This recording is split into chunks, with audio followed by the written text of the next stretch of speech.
parle un peu à la force à laquelle Oui. tu vas parler. C'est ce qu'il y a de plus dur. Bah, ce qu'il y a, c'est que je vais sans doute parler de plus en plus fort. Quoi, parce que... Donc là, ça devrait aller, là. Ça devrait aller. Ouais, c'est bon. Alors, il montera peut-être un peu, mais dans ce cas-là, c'est à toi à descendre. Je baisserai un tout petit peu. Tu as combien, là? Là, je suis à 0, tout petit peu en dessous de 0 DD. Non, mais le modulomètre. Il va une petite pointe en dessous de 0. Oui, mais ça va. Au besoin, tu baisseras un petit peu, que tu essaies, il ne change rien là-bas.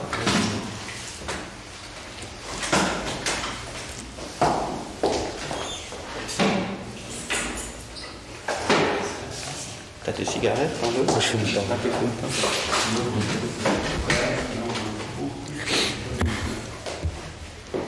Bah, tu y vas, Gérard? Il y a un petit bout de micro dans le champ.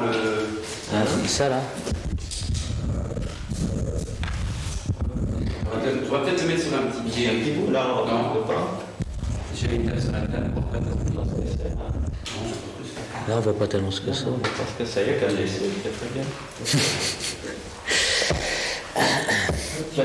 Tu pars quand tu veux. C'est parti. Oh bon. Bon, bah, Oui. réfléchis. Bah oui, bon, ou bien on rétablit les conditions. Ce que tu veux voir, c'est les conditions techniques de l'écriture. C'est comment une histoire s'invente, c'est-à-dire s'écrit, quoi. Non? Bah, profiter du fait de ce que tu racontes des histoires pour te voir au travail, en train d'en raconter une. Oui, mais alors ici, là, on est en studio, là, on n'est pas... Tu vois, dans ce que je te disais, moi, par exemple, tu me mets un bloc. Moi, j'écris jamais sur un bloc, parce que on peut pas écrire sur un bloc. Parce que si on écrit sur un bloc, je sais pas, les retours en arrière, on peut pas les faire, on peut pas revoir... Tu vois, et alors c'est des feuilles, faudrait foutre en l'air ça, quoi. Avoir des feuilles. Conditions de travail. Oui, mais les conditions de travail, je te les donne, ça fait partie, c'est... Bien sûr, à l'observateur, Ah non, à l'observateur, je travaille jamais. non, tu travailles jamais, mais tu es bloqué entre la page temps et la page temps. Tu es bloqué entre... Ça, c'est après, ça. D'accord, mais ici c'est un autre blocage. Il y a des conditions de travail, c'est pas les mêmes qu'à l'observateur, il y a des conditions de travail. Alors, est-ce que, étant donné certaines conditions de travail, est-ce que tu peux, comme une fenêtre, c'est pas la même fenêtre qu'un... Bah, on peut travailler, on peut travailler dans toutes les conditions, et il y en a qui sont plus ou moins bonnes. D'accord, mais là, est-ce que tu peux rendre compte de... Comment ferais-tu pour rendre compte de ton travail Pour inventer une histoire comme l'idée du siècle. Ou c'est quoi l'idée du siècle? C'est une histoire que tu as inventée. On bidonne. Tu vois, voilà, alors là, on... Non, mais moi je travaille, là, si tu veux. Oui. Les conditions, tu as bien vu, sont vraiment pas fantastiques. Mais, Oui, non, mais peu importe, j'essaye de rendre est-ce qu'on compte. part du principe que cette histoire, Bon, je pas l'invente principe, maintenant ou je l'ai inventée il y a 6 mois? Non, ben, tu as inventé une histoire il y a 6 mois, on s'en sert, on cache rien. C'est ça, oui. Est-ce que tu peux, à partir de l'histoire que tu as inventée, mettons comme il y a eu un moment zéro, tu as inventé l'histoire, c'est arrivé au moment 12, 17, enfin je sais pas quoi. Est-ce que tu peux maintenant te servir du 17 pour remonter et redonner un exemple de ce qui s'est fait, pour revoir, Comment ça se passe? de voir un peu, oui, entrevoir, puisqu'on est entre des trucs dans des grilles, on est entre. Cette histoire-là, c'est une histoire... D'habitude, quand tu inventes une histoire, quand Ouais. j'invente une histoire, Ouais, ouais. d'abord il faut l'écrire. C'est-à-dire que si par exemple il me vient une idée, je cherche une idée d'histoire, parce que je dois écrire une histoire, parce qu'il faut fournir pour le 15 du mois, il faut avoir fourni 5 pages à Rakiri. D'accord. Alors, donc, je cherche, disons que vers le 1er du mois, je commence à m'affoler, bon, puis à me dire, faut que tu fournisses tes 2 ou 3 histoires pour le 15. Pas loin de revenir à zéro, si c'est pour le premier, on est déjà au 1er du mois. Oui.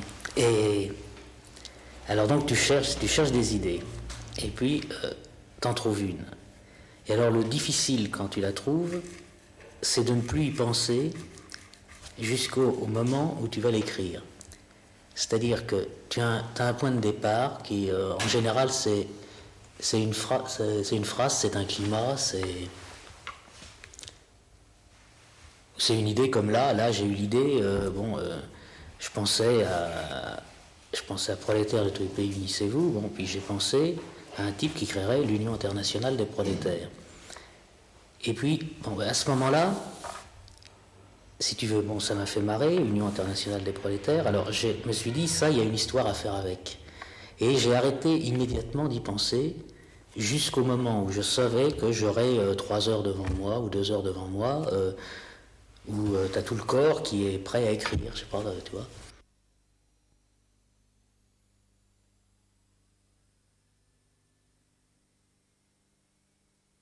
Qu'est-ce que tu as écrit dans cette histoire? C'était en 2 heures, ou même moins des fois, j'écris l'histoire. Et puis je l'écris pas avec un stylo bic comme là, quoi. Je l'écris avec un stylo parce qu'un stylo bic ça va pas assez vite. Et alors j'écris à toute pompe, vraiment à toute pompe, à toute pompe. Là, tu as écrit quoi alors? Quoi? Qu'est-ce que tu veux dire là? T'as écrit quoi? Là, écrit le début de ce que tu as écrit dans cette histoire. C'était. J'ai commencé l'histoire en disant. Elle est là l'histoire. Hein. C'est un mec qui va prospecter dans les HLM. Tu peux l'écrire là?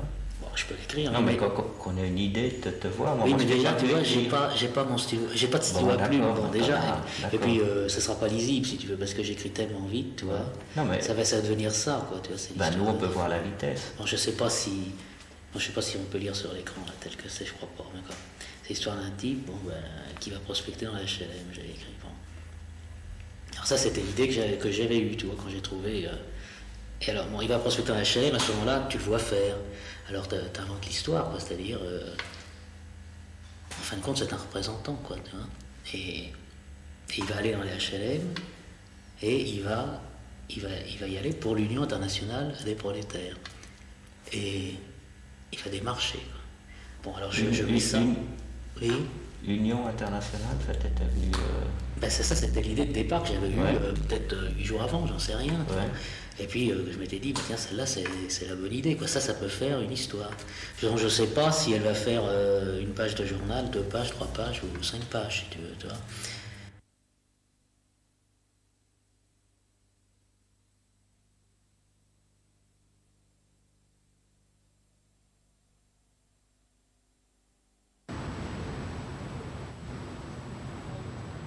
Mets ton manteau. Où sont tes bottes? Va chercher tes bottes. Si tu trouves pas tes bottes, t'auras une baffe. Et on restera à la maison. Tu veux qu'on reste à la maison? Tu sais, moi, je n'ai aucune envie de sortir, surtout par ce temps. J'ai plein de choses à faire à la maison, plein. Non, bien sûr, tu veux pas rester à la maison. Alors va chercher tes bottes. Bon, ça y est, tu es prêt? Je vais mettre mon manteau et on part. N'ouvre pas la porte. Tu vois bien que je suis pas prête, non? Bon, allons-y. Où sont mes clés? Tu les as pas vues par hasard? Elles étaient sur la table, j'en suis sûr. Ah non, je les ai. Allons-y, donne-moi la main. Quel temps? Ne parle pas, sinon tu vas prendre froid à la gorge et on appellera le docteur. Tu n'as pas envie qu'on appelle le docteur, n'est-ce pas? Alors tais-toi. Et marche plus vite, on n'a pas beaucoup de temps. Laisse cette ficelle, je t'ai déjà dit 50 fois de rien ramasser par terre, c'est plein de microbes. Tu tomberas malade et on appellera le docteur. Je te donnerai un bout de ficelle à la maison, si tu es gentil bien sûr. Ne traite pas les pieds comme ça, tu es fatigué ou quoi? Et quand on est fatigué, on reste à la maison. Tu n'avais qu'à pas me demander de sortir, j'ai plein de choses à faire à la maison, plein. Qu'est-ce que tu veux encore? Un pain au chocolat? Je t'en achèterai un au retour, si tu es sage. Et ne marche pas dans les flaques d'eau, on dirait que tu le fais exprès, ma parole. Allez, va jouer maintenant. Moi, je reste ici. Va pas trop loin, hein? Je veux te voir. Ne te roule pas comme ça dans le sable. Tu vas te faire mal. Puis je n'ai pas envie de passer ma vie à nettoyer tes vêtements. J'ai assez de travail comme ça. Où t'as trouvé ce ballon? Rends-le au petit garçon. Rends-lui son ballon tout de suite. Excusez-le, madame, il ne s'amuse qu'avec les jouets des autres. Joue un peu avec ta pelle et ton seau. T'as perdu ta pelle? Elle doit être dans le sable. Cherche. Une pelle, ça disparaît pas comme ça, mais cherche. Comment veux-tu la trouver si tu ne cherches pas? T'as pas besoin de te coucher par terre pour chercher. Qu'est-ce que t'as trouvé là? Montre. Ah, c'est dégoûtant, dégoûtant. Jette-le tout de suite. Y a rien de plus dégoûtant qu'un ver de terre. Allez, joue un peu avec ta pelle et ton seau, car on va bientôt partir. Ton père va pas tarder à rentrer. Et puis j'ai plein de choses à faire à la maison. Ne mets pas tes doigts dans le nez. Si tu veux te moucher, prends ton mouchoir. Allez, allons-y. Tu vois, le petit garçon s'en va aussi avec sa maman. Au revoir, madame. Eh bien, je te dis. Tu m'entends pas? Eh ben, tu n'auras pas ton pain au chocolat. Regarde dans quel état t'as mis tes vêtements. Allez, donne-moi la main. Et tiens-toi droit. Marche plus vite, on n'a pas de temps à perdre. Mais qu'est-ce que t'as à pleurnicher encore? Bon, je te l'achèterai, ton pain au chocolat. Un pain au chocolat, s'il vous plaît, madame. Un pain au chocolat, s'il vous plaît, madame. Merci, madame. Ne le tiens pas comme ça, tu salis ton manteau. T'auras une baffe. Je le dirai à ton père. Il va pas être content du tout. Et tu sais comment il est quand il se met en colère. Je t'ai déjà dit de ne jamais appuyer sur le bouton de l'ascenseur. Bon, enlève tes bottes. Je veux pas que tu mettes du sable dans toute la maison. Enlève-les immédiatement. Pourquoi tu pleures? Qu'est-ce que t'as? On a été se promener comme tu voulais. Je t'ai acheté ton pain au chocolat et au lieu d'être content, tu pleures. Il va me rendre folle, cet enfant.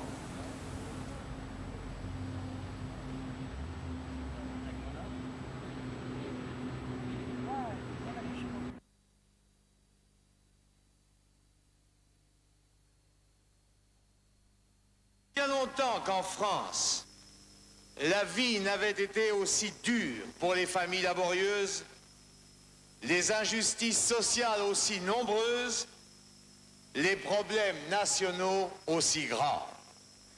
Un rallye d'un genre nouveau, les bradés de Giscard, venus de toutes les régions de France à bord de centaines de véhicules.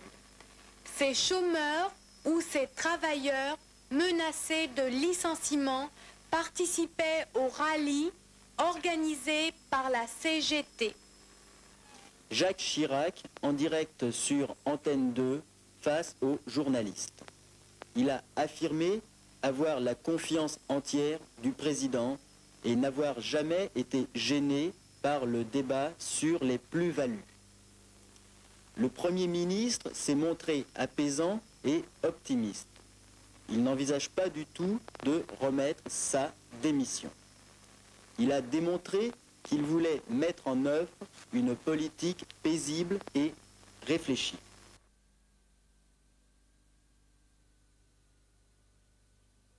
Et parce qu'on nous a appris, parce qu'à l'école on nous a appris à nous exprimer par l'écrit, quoi. Les intellectuels français, c'est des types qui savent baratiner par écrit. Est-ce qu'on pourrait voir là ton bras fonctionner en entendant ta voix sur en prenant je peux pas le dire en même temps. Je peux pas le dire en même temps parce que ça n'atteint pas. Non, ben dis avant et puis ensuite ou écris un petit bout et puis après tu diras après. Je peux écrire. D'ailleurs, c'est pas en réalité pour le début, c'est pas l'histoire intime pour les HLM. Ce que j'ai écrit, c'est un mec qui va prospecter dans les HLM, dans les endroits comme ça. Ouais. Tu vois, bon.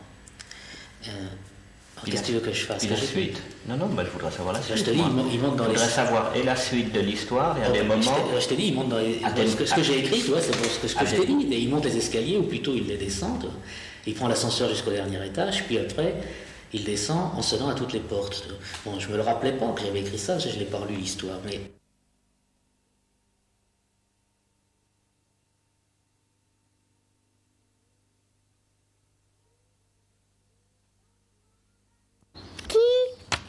Venez d'avoir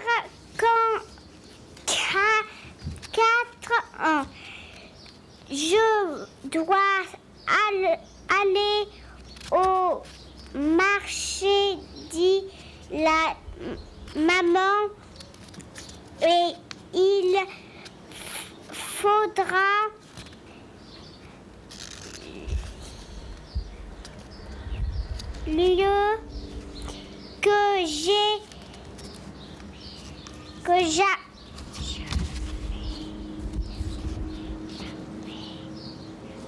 j'amène avec moi.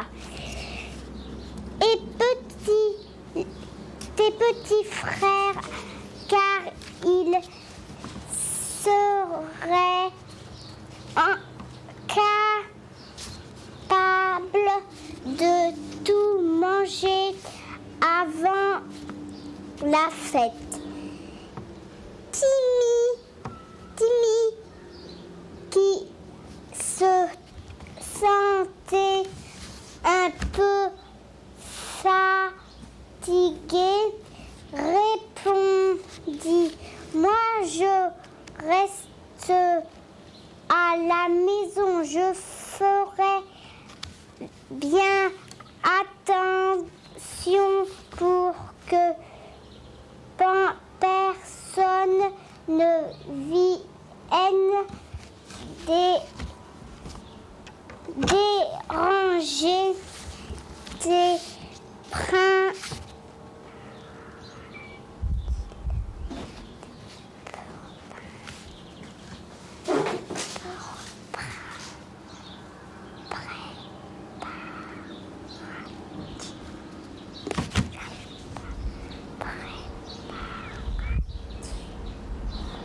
préparatifs.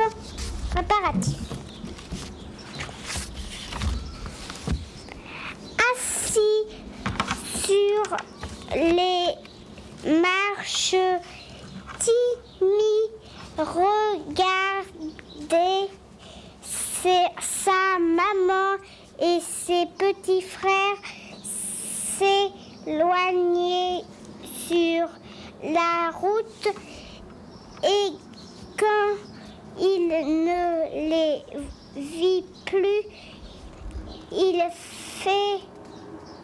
ferma les yeux et s'assoupit.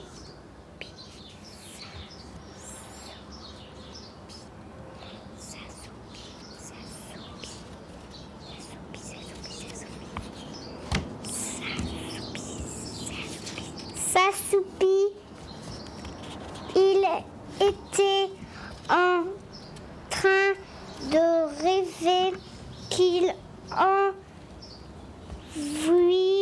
enfuisait son petit museau dans la crème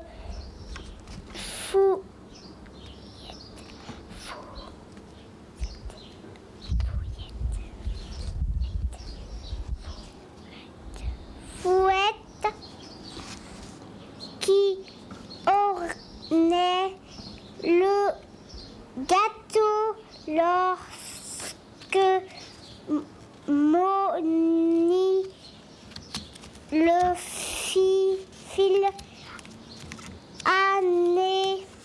aîné de Madame Lapin, passa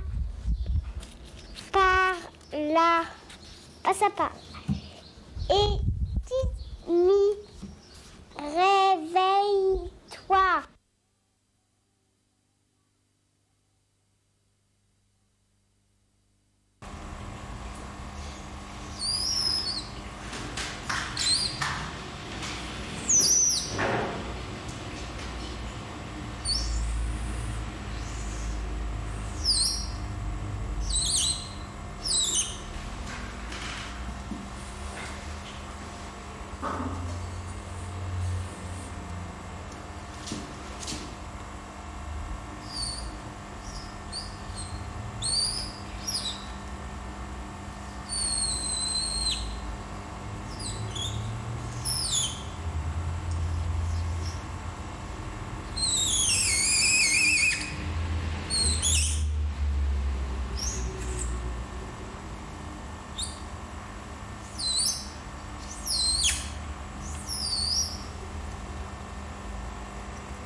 Tu vois, comme les toujours, tes JRS, trucs comme ça. Alors, tu reconstitues dans ta tête ce qui s'est passé. Si tu veux écrire du dialogue, je sais pas, moi, tu prends n'importe quoi, un type qui rentre chez l'épicier, bonjour monsieur l'épicier, bonjour client, alors épicier, vous avez reçu des pommes de terre. Mais qui pousse derrière pour que ça vienne? Parce qu'on dit tout seul, seul, c'est le contraire de tout, et puis tout, ça... C'est extraordinaire ce mot tout seul, justement. Bah oui, ça vient tout seul, ça vient en dehors de toi, je sais pas comment dire, ça vient de... Oui, mais alors c'est ça qui vient tout seul. Bah ça, c'est ce qui est écrit. C'est pas ce qui est pensé, c'est le produit, Ce produit de ça qui arrive à...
Il s'asseya devient l'olfactrice.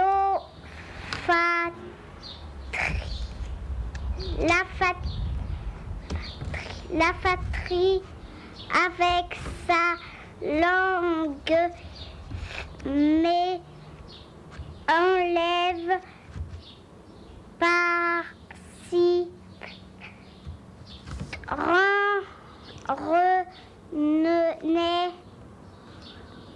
remet par là en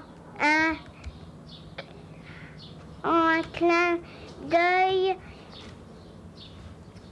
Il ne resta qu'un minuscule bout de gâteau. Il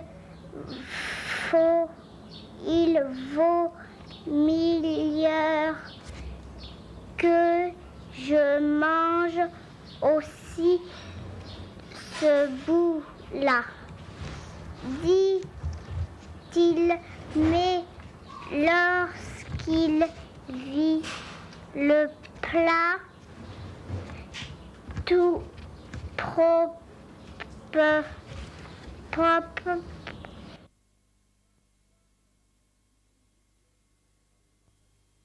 Till L'Espiègle vint à Paris en 68 pour faire la Révolution et dit « Je veux prendre part à la lutte des classes, apprenez-moi ». On lui répondit « Assieds-toi ». Till L'Espiègle s'assit et demanda « Comment dois-je lutter ?» Les autres rirent et lui dirent « Es-tu bien assis ?»« Je ne sais pas, dit-il L'Espiègle étonné. De quelle autre façon m'asseoir ?» On le lui expliqua. « Mais, dit-il L'Espiègle avec impatience, je ne suis pas venu apprendre à m'asseoir. »« Oui, tu veux apprendre à lutter, lui répondit-on patiemment. Mais pour cela, il faut que tu sois bien assis, car pour le moment, nous sommes assis, et c'est assis que nous voulons apprendre. » Till L'Espiègle dit « Si l'on cherche toujours à prendre la position la plus commode, et à tirer le meilleur parti de ce qui est, bref, si l'on cherche son plaisir, comment lutter ?» On lui répondit « Si l'on ne cherche pas son plaisir, si l'on ne veut pas tirer le meilleur parti de ce qui est, et si l'on ne veut pas prendre la meilleure position, pourquoi lutter ?»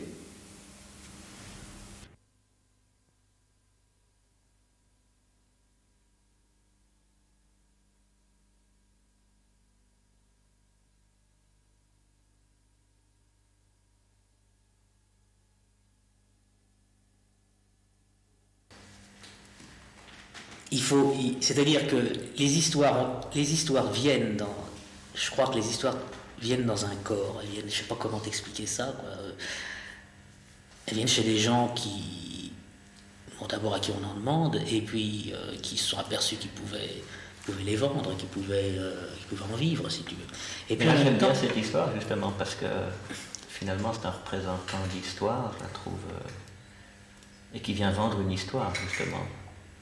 Il vient vendre une idée, oui, plutôt qu'une histoire. Ouais. Et c'est quoi cette idée? Alors là, il lui dit non, je ne suis ni policier ni employé par un institut de sondage. Tu vois, déjà le type, il rétablit la vérité officielle, c'est-à-dire qu'il y a d'un côté les policiers, de l'autre côté les employés des instituts de sondage, il ne faut pas les confondre, etc. Et puis, le truc élémentaire quand tu veux arriver à rentrer chez les gens, c'est de leur poser des questions, c'est-à-dire de façon à ce qu'ils te répondent à...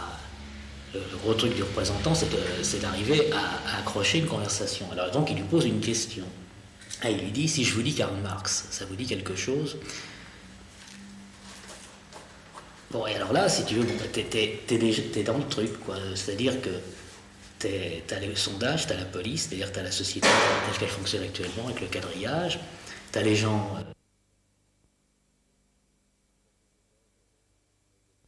À propos d'ouvert et de fermé, là il y a ça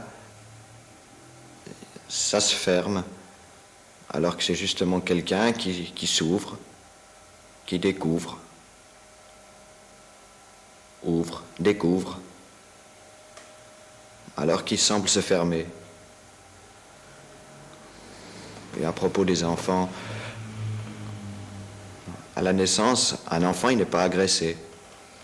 Il ne sent pas ouvert ou fermé vis-à-vis de la société.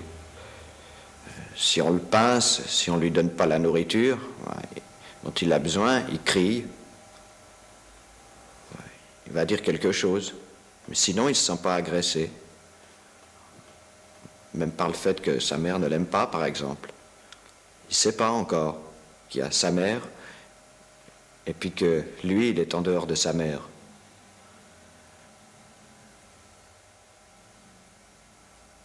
Qu'il s'appelle moi, mais en dehors. Il y a moi et puis il y a dehors. Eh bien,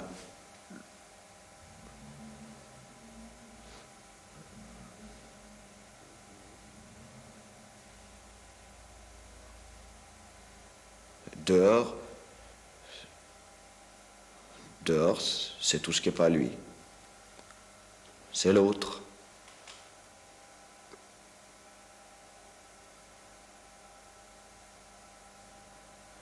Quand on regarde cette image, on voit effectivement que moi, l'autre, il est tout seul. Et pourtant, il y a moi et l'autre. Moi est un autre moi et l'autre, ça passe. Moi devient l'autre et l'autre devient moi. Et comment ça peut se faire que moi devient l'autre et que l'autre devient moi?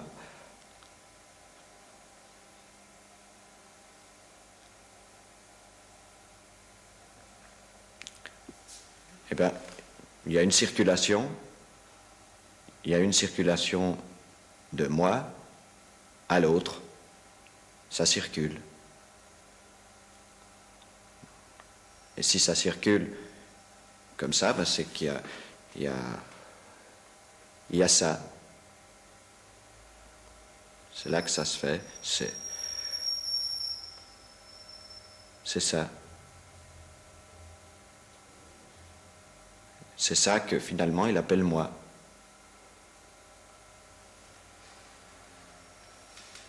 Et s'il peut appeler ça moi, c'est parce qu'il est devenu l'autre, parce que moi est un autre, je devenu un autre.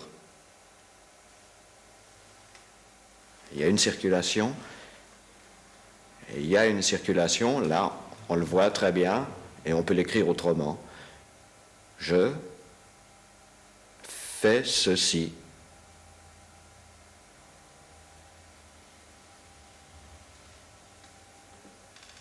Et je est à moi. Ce mouvement-là est à moi. Et donc, ça fait comme ça.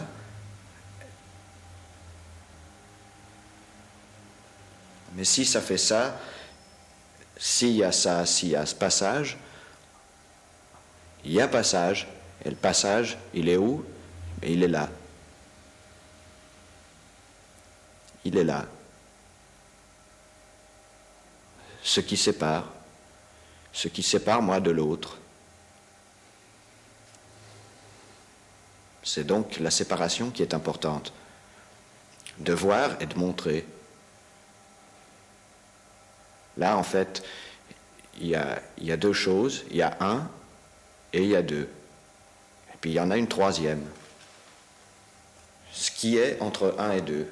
C'est là, celle-là, on ne la montre jamais. C'est ça qui est intéressant. C'est de montrer. Montrer entre un et deux, on montre la séparation. Là aussi, il y a un dehors et puis il y a un dedans. Il y a un et puis un deux. Ou le contraire, un deux et un un. L'important, c'est la séparation entre les deux. C'est parce qu'il y a une séparation qu'on peut passer de l'un à l'autre et qu'il y a une circulation. Deux circulent par exemple, là, il y a de la faim, et puis là, il y a amour.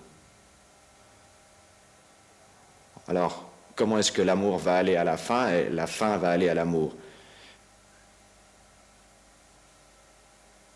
Ça fait comme ça. Là aussi, il y a de l'amour, il y a de la fin. Il y a une fin de connaissance, il y a un amour de soi-même. Là, il y a de l'amour, et puis il y a de la faim. Il y a de la faim de nourriture, et puis un amour de cette faim, un amour d'un autre que soi. L'amour d'un un, sous son autre forme, un autre un, qu'on appelle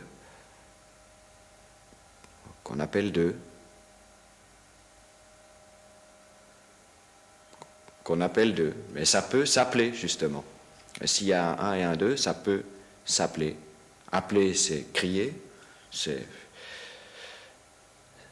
appeler quelque chose, c'est répondre à l'appel. Là, il y a un appel, puis là, il y a une réponse à l'appel. C'est pour ça que ça peut passer de l'un à l'autre. C'est pour ça que ça peut faire ça. Parce qu'il y a communication. S'il y a communication, il y a distance. Il y a une distance. Elle varie, mais il y a toujours une distance, sinon il n'y a pas de communication possible. Il y a un mélange de temps et d'espace, et il y a une distance entre les deux. La distance ici, elle sera pas pareille. La distance, elle est plus fine. C'est ce qu'on peut appeler le toucher, parce que ça se touche ici, et le fait que ça se touche ici, ça réduit la distance.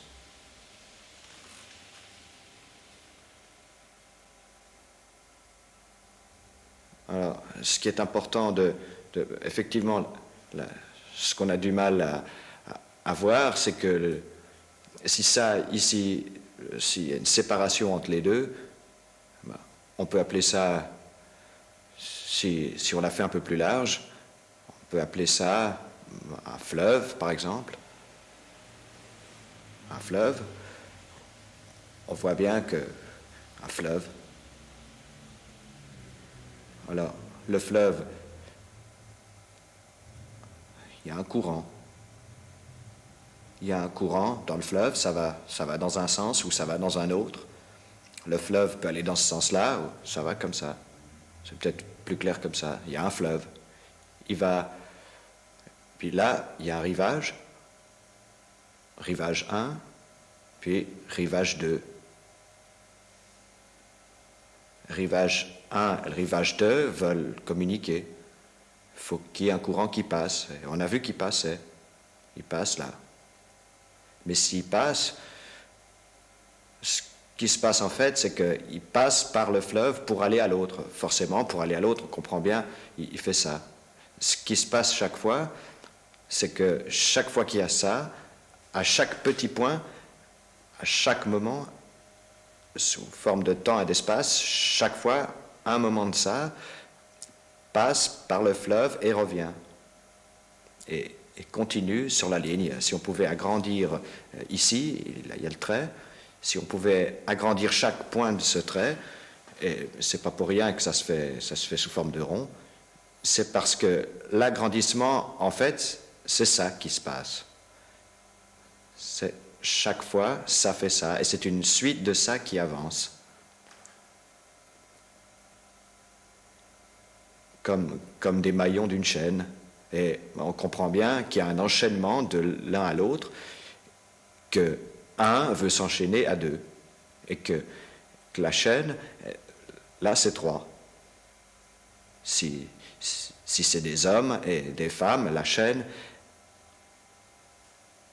si c'est femme, homme, la chaîne sera la mère, donc à des moments dans la société, croient qu'ils s'enchaînent l'un à l'autre. Par exemple, quand ils travaillent. Ici, ce qui rend possible l'amour entre un homme et une femme, grand ou petit, entre une grande et un petit, c'est le travail. Alors, effectivement, l'amour, ici, peut déborder ici, mais déborde parce qu'il passe, et c'est le travail qui déborde en fait, pour garder la même image.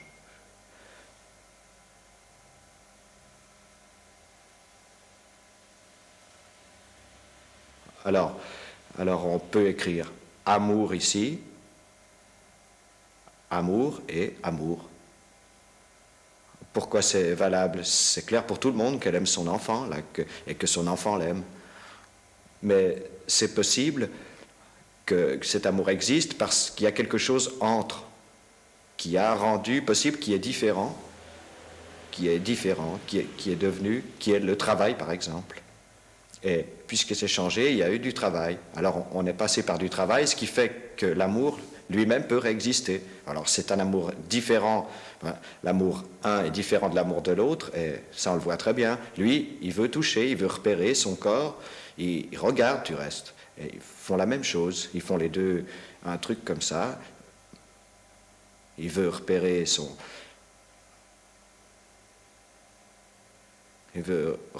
l'endroit où il touche, et pas pour la même raison. Lui, il a besoin de se repérer, ou du moins ce qu'il a besoin de repérer, c'est pas la même chose.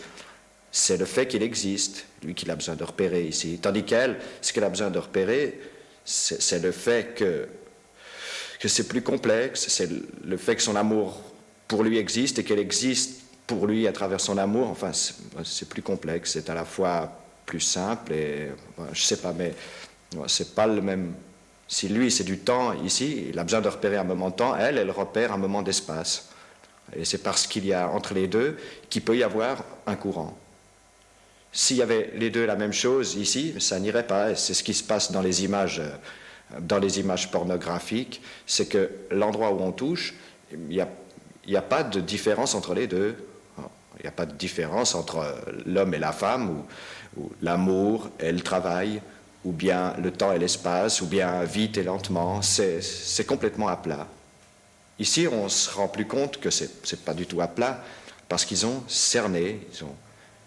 Ici, on se rend compte qu'il y a quelque chose. C'est pour ça qu'elle est plus claire à exprimer. C'est en ça qu'elle est intéressante. On peut agrandir le trait, effectivement. Il y a ici... Et c'est ça, dans l'amour ou dans la haine, ceci sera supprimé. Dans l'amour, ici, ils se seront rapprochés, et puis là, ils ont envie de se rapprocher. Et dans ce rapprochement, il faut faire attention de ne pas éliminer le troisième. Que si on se rapproche, là, ici, il n'est pas éliminé, le troisième. La troisième partie n'est pas éliminée, car dans le mouvement de ces deux traits, ils se sont rapprochés pour n'en faire plus qu'un. Il y a eu ça. Alors, il faut faire attention justement, le troisième n'a pas été éliminé, ils ont éliminé personne. Mais il y a une forme de raisonnement qui consiste, qui s'appelle éliminer le troisième, qui est la manière dont raisonnent les sociétés occidentales, qui consiste à dire il ne faut pas de contradiction. Il y a soit un, soit deux, mais deux ne peut pas s'opposer à un. Alors c'est pour ça que... Alors là, par exemple, il croit au ciel, alors c'est merveilleux, puis l'enfer, c'est terrible. Et puis il y a merveilleux et terrible, mais ça va pas. Ici, ça va pas. Ici, tu peux tout à fait dire, je sais pas, ici le ciel, et puis l'enfer. Alors, mais l'enfer pour cette femme, c'est peut-être de donner à manger alors qu'elle vient de travailler toute la journée en usine, et puis que c'est fatigant pour elle, et pour lui, ce sera le ciel. Sa mère, qu'elle travaille chez Renault, ou je sais pas, ça ne le regarde pas, lui. Donc on voit bien qu'il y a une contradiction. On voit bien qu'il y a ça, et puis il y a ça, et puis ça, ça se contredit, ça ne va pas dans le même sens, et heureusement, ça ne va pas dans le même sens. Mais si ça allait dans le même sens, il serait... Alors, ils peuvent aller dans le même sens à un moment, ou s'ils allaient dans le même sens, c'est parce qu'en fait, ils iraient contre un troisième. Ils traverseraient les deux ensemble. Alors à ce moment-là, ils peuvent aller dans le même sens. Elle n'est pas forcée, elle peut être derrière. Dans cette autre image-là, c'est exactement ce qui se passe. Elle va à peu près dans le même sens que lui. Elle fait ça, et puis lui, il fait ça. Voilà. Pourtant, c'est une image contradictoire, car effectivement, le mouvement qu'elle fait là, eh ben, il est contradictoire avec le mouvement qu'il fait, lui, ici, comme juste sur cette image-là, par exemple, et c'est ça qui fait bouger. Alors là, on disait que là, il y a, que quand il y a un et quand il y a deux, ce qui est important, c'est ce qu'il y a entre les deux. C'est ce qui est à la je sais pas, on peut appeler ça une espèce, une surface, comme s'ils étaient séparés les deux par une surface. Et puis lui, il cherche à remonter à la surface. On peut dire que ça c'est sa surface à elle, et puis ça, c'est sa surface à lui. Et puis il y a surface 1 et surface 2 qui cherchent à surface 1, et puis surface 2 qui cherchent à aller chacun, non pas vers l'autre, mais à sortir de sa surface. Chacun cherche à aller. Il y a un qui cherche à aller vers quelque part ici, qui est un 3, mais qui est son 3 à lui. Et puis là, lui, il cherche aussi à aller vers un 3, mais qui est son 3 à lui. Et les deux 3, là, seront ensemble, et c'est ce qu'on appelle être ensemble. Être ensemble parce que chacun sera remonté à la surface. Elle, je ne sais pas, lui, par exemple, on peut dire que c'est un noyé, ou bien, et qui vient des eaux profondes, il remonte à la surface. Et puis là, il y a quelque chose qui remonte à la surface, ici, qui est le lait. Le lait, il remonte aussi à la surface. Et puis là, il y a un litre de lait qui rencontre 1 kilo de noyer. C'est ça qui se passe, là, ici. Alors, ce qu'il ne faut pas oublier là-dedans, eh bien, c'est ça. Ce qu'il ne faut pas oublier, c'est quand ça se serre, ici, c'est ça qu'il ne faut pas oublier. C'est ça qu'il ne faut pas oublier, c'est le fleuve au milieu, le courant, le courant.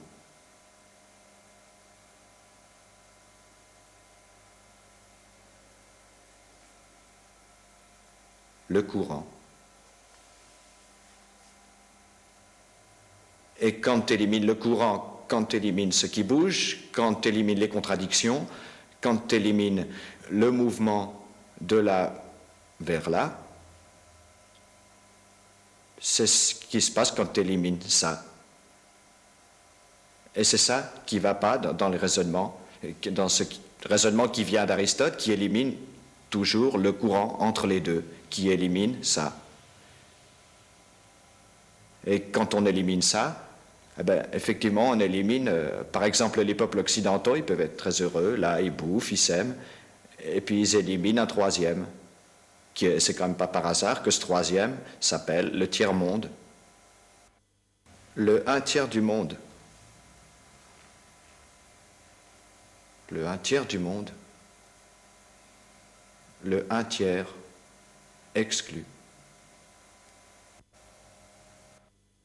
Par Aristote et tous les penseurs et nous-mêmes, et tous les écoliers, et tous les enfants d'aujourd'hui, tels qu'ils apprennent, vu ce qu'ils apprennent à l'école. Ben non, parce que si tu veux, j'avais l'Union internationale des prolétaires, je l'ai trouvé avant le truc, c'est-à-dire tous les adhérents reçoivent un bulletin. Ça, c'est venu tout seul. C'est-à-dire que je reçois les adhésions des prolétaires du monde entier et tous les adhérents reçoivent un bulletin. Donc il y a un échange, tu vois. Moi, je reçois les adhésions, vous recevez un bulletin. Mais ça, je ne savais pas que le type allait rendre un bulletin. Quand j'ai commencé l'histoire, je pensais qu'il allait... Parce qu'elle est là, là. Le type, il représentait simplement l'Union internationale des prolétaires.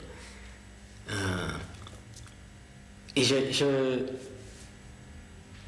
savais pas si ça allait être un escroc, je savais rien, je sais pas comment te dire. C'est venu par la logique de l'histoire. L'histoire prend une logique au fur et à mesure que, je sais pas, une histoire ça se crée, ça sort. Ça, mais qui ça? Toujours des mecs qui inventent des histoires. Marius et Olive, l'Ancien Testament, la guerre d'Espagne, la relativité, l'histoire de France. Ça, mais qui ça? Toujours des hommes qui inventent des histoires et qui en crèvent. Un jour, les enfants. Un autre jour, les animaux. Un autre jour, les femmes.